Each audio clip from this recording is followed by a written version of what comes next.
Hello guys, in this video I'm going to show you how to check your offline maps on the Sygic application.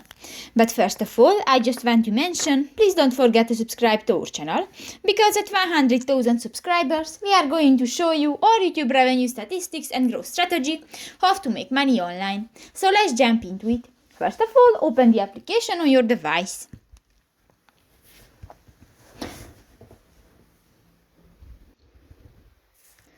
New, click to the three lines at the upper right corner of the screen, and here you can find the offline maps section. Click that and you can check your offline maps. For example, I have the Romanian maps, and if you want to add another to your collection, click to the plus icon and you can select, for example, Europe, and you can select different countries. And if you want to download, just click to the next icon. So that's pretty much it for this video, guys. See you in the next one. Bye bye.